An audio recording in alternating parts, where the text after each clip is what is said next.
everyone, to day 6 of the Paranormal Road Trip. Today's trip took us from Dallas to Oklahoma, and we decided to go to Muskogee first to book into our hotel for the night, and then go to Oklahoma City for our investigation at an undisclosed location. Now, the investigation was with Tammy, Brooke, and Jill. Sorry, I wanted to make sure I got their names right.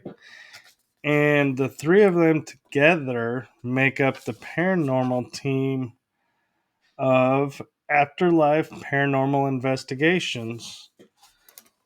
Now, Tammy has been on my show a couple of times, and so this was my first time to meet her in person and her team.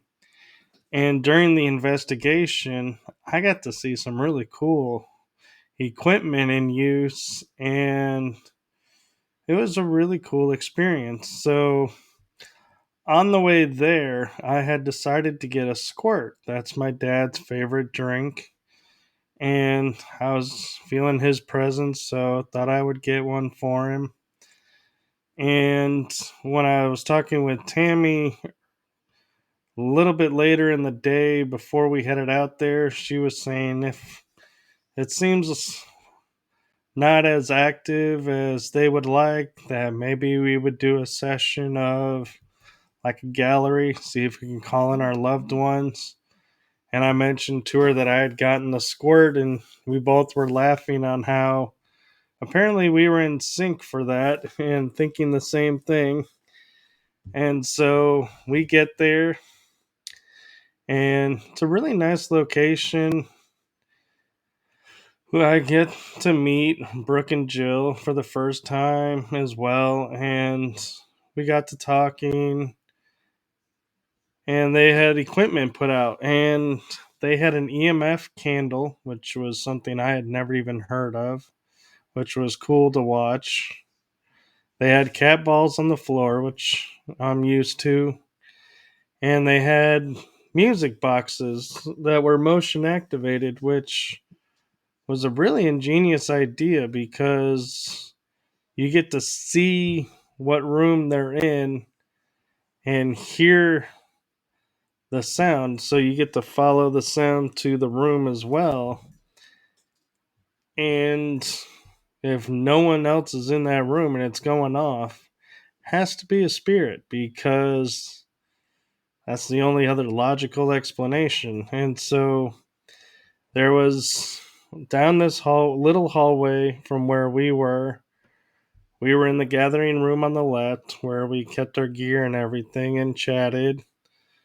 And then to the room next to us, we had a motion activated coffin device, music box. Sorry, I had to think for a second. And we also had in the front room office area and another coffin box, music box, motion activated. And we played some Tibetan chant music, Tibetan bowl chant music to help raise the energy and calm everybody down from being on the road and from the day. And so we got ourselves into a good space, and I introduced them to the Spirit Talker app and getting some hits from it. Not as much as we're used to, but it was still a lot coming through. So, still an experiment with the app. But they also had on the floor this car that was a little toy car that had blinking coloring lights underneath it. And as you put your hand over it, it either moves forward, and if you put your hand in front of it, I believe it moves backwards. So it was another EMF detector that activates by motion. You hear the car move, and so that was cool to see. And There was a EMF pump that they used to help raise the energy there, which was really cool to see in action and to feel it and be exposed to it. Now,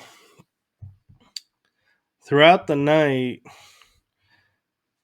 we kept hearing in the front room the motion music box going off, and so Tammy and I decided to go and check it out, see what we were going to get. Well, meanwhile, before that happened, I did kind of a little sweep to see what I could feel from the location before hearing what's going on, and I could feel the spirit of a female in the front room, and to the room between those two rooms where we were in the front room, I could feel the energy of a child. I couldn't really feel male or female yet.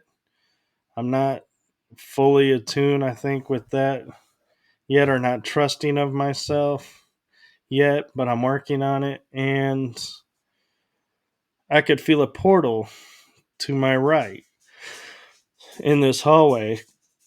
And I showed Tammy where I felt the portal and how it was like, my fingers were being affected and I could feel it there, and that it wasn't the EMF pump. And we go and we look on the other side of the wall and we find it's a storage closet, and the only thing blinking in there is the battery was dying on the vacuum cleaner, so nothing in there giving off energy or electricity against that wall. And so we couldn't explain why we felt the portal was there. And so Tammy and I proceed to talk with the spirit that's at the music box that's motion activated in the front room. And we get that it's a little boy. And we get a name, but I'm not going to share the name for purposes of this video. But we were asking him intelligent questions as you would for a child. And one example is we asked if there was a portal around that he uses to come and go, and got no response. And we had to think for a second and go, well, would a little child know what a portal is? And so I, in turn, asked, was there a doorway that you went through to come in to this area? And he said yes. Excuse me. By setting off the music box, and then he stopped so we could ask a question.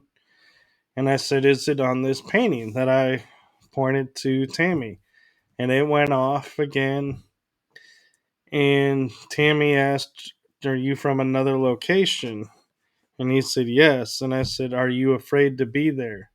And he said, yes. And it was kind of sad to hear that, a spirit being afraid of being somewhere. That's something, you don't think about because it's energy, and you think it can come and go anywhere, that it would have no fears or anything. And so that was kind of interesting for me to hear that he was afraid to be in a space. And then he started acting like a kid and setting off the detector, the motion music box, over and over and over. And we were having a hard time getting them to stop. But at one point through the investigation, we got 2 cat balls. And we put them on the sofa, and I noticed one rolled underneath the pillows. So I pointed it out to Tammy so we wouldn't lose track of where everything was. And as we're asking a question, she's sitting on the floor. I'm standing up near in the door frame so I can see what's going on in the hallway as well. And all of a sudden, The cat, I noticed that as the music box was going, the cat balls, both of them, light up. Now, one is wedged between two pillows and the sofa cushion, so how it moved, I don't know. But the other cat ball starts rolling towards it, and I'm hoping I caught that on body cam footage, but I may not have because it would happen so fast. But that was something neither one of us can explain why and how that happened because none of us were near the sofa to move the cat ball. And we started getting interactions between both conversations in the gathering room and where Tammy and I were investigating. And so it was really a fun night of seeing equipment, using new equipment, learning how to interact and how different people investigate. And so that was a lot of fun. And so we drove back afterwards to the hotel, and I had my car windows up, and I'll explain that one in the next video why I claim that and state that. And so I'm going to say thank you for watching. This was our day 6 in Oklahoma City. And so we are so grateful to Tammy, Brooke, and Jill of Afterlife Paranormal Investigations API. I think their full name is Afterlife Paranormal Investigations of Oklahoma. I may be mistaken on that. But either way, thank you so much. I appreciate all 3 of you making the time for Captain Rob and I to come and investigate and get to know you both. And thank you for the photos. That was so much fun. And hopefully we'll be able to do it again. And keep doing what you guys are doing. Thank you guys so much. And I will leave you all with that. And I will be back with day 7 of the road trip. And that'll have us current. Again, I apologize for the delay in getting these to you. Hopefully, we will have that remedied on this next leg of the journey. Bye, everyone.